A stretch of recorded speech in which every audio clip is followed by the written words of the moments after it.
Some people have asked me about how I am no smoke. My apiary is no smoke. Well, no smoke for me is easier and it's more productive for my bees.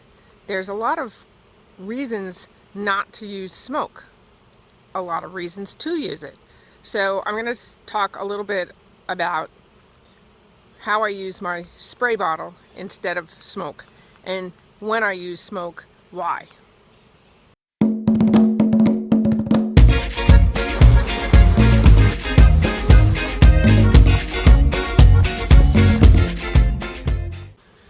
So one of the things I gotta say, I do own a smoker. A smoker is essential to my kit, but I don't use it very often. I use it for those times that hives are extremely aggressive, or times that, like say after winter, you have not been in your hives for months sometimes. So bees are going to get a little bit up in your face and at you. Besides, you don't know if you're opening up a queenless hive. So smoke can really settle their little nuggets right down. Smoke has to be light.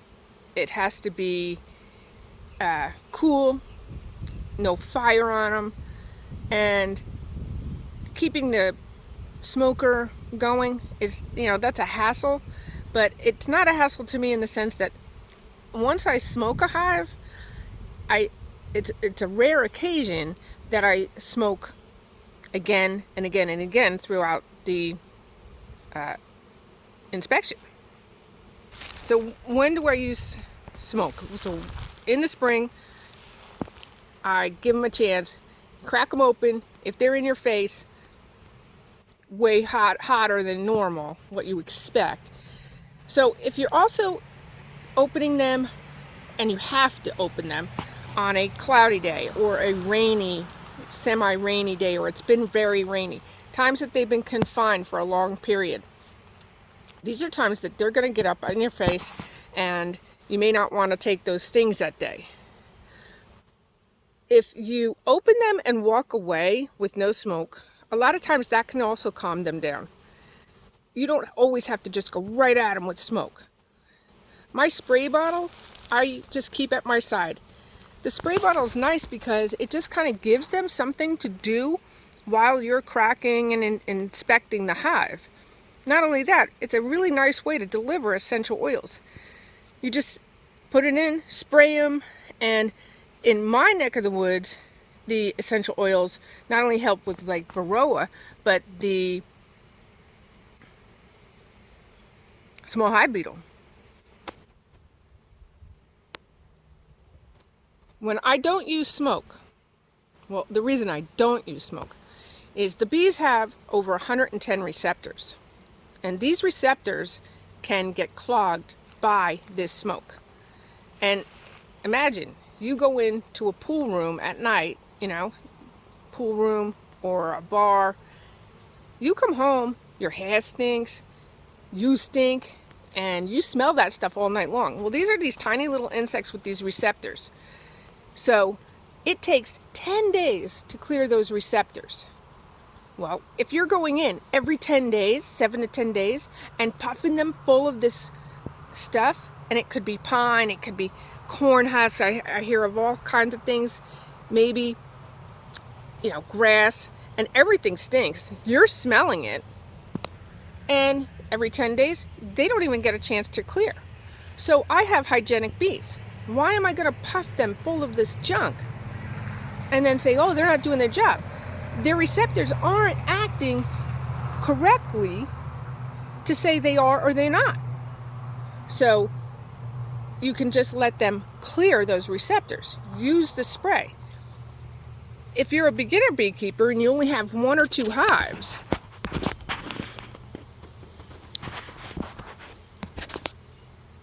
you don't have to be in them very often. And you don't have to act like a commercial beekeeper where you're just going to puff the crap out of them and then run through it like, you have 1,000 hives to go inspect. Take your time. You only have to go in on nice, sunny, bright days. So the day you're going to inspect, it's dark, it's cloudy. You don't have to go in. Just make a note of it and go in on the nice, sunny day. Go in at a time when, you know, the bees are the workers who are the older crowd in the hive.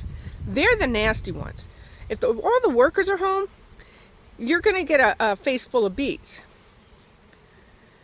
Now,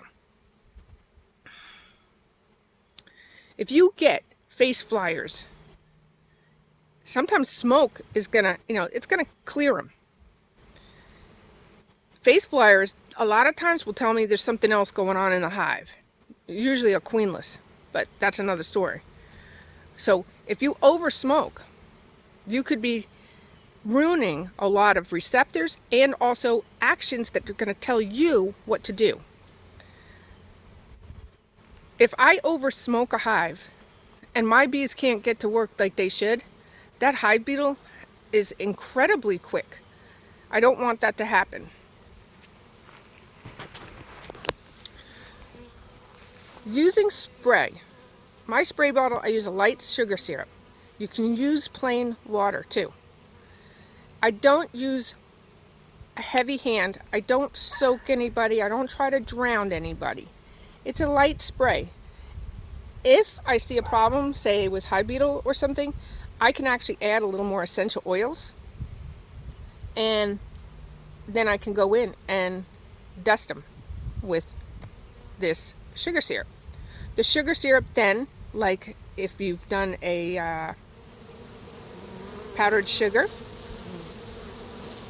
it helps them to begin to clean each other off. And that's a hygienic behavior that you want to encourage. I don't want to just go in with my smoke, scare the crap out of my bees, where they go in and gorge on honey and then take 10 days to recover from the scare I've just given them. It's up to you how to treat your hives. There's a lot of good information from commercial beekeepers on organization and what to do at what time of year.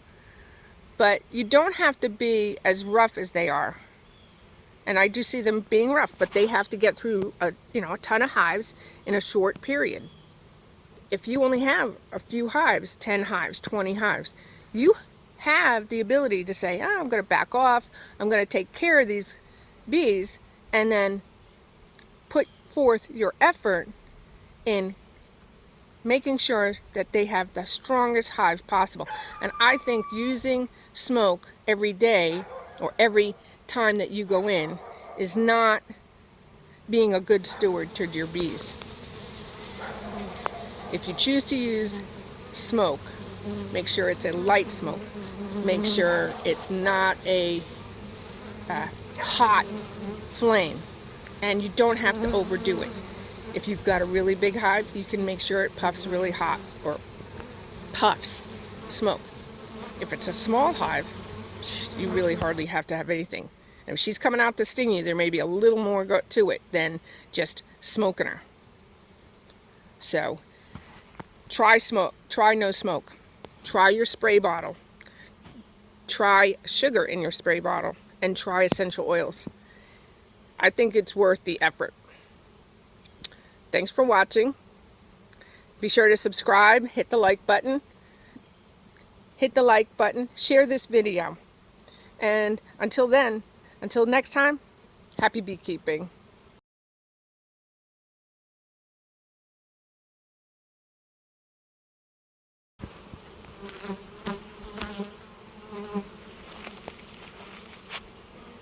Bitch.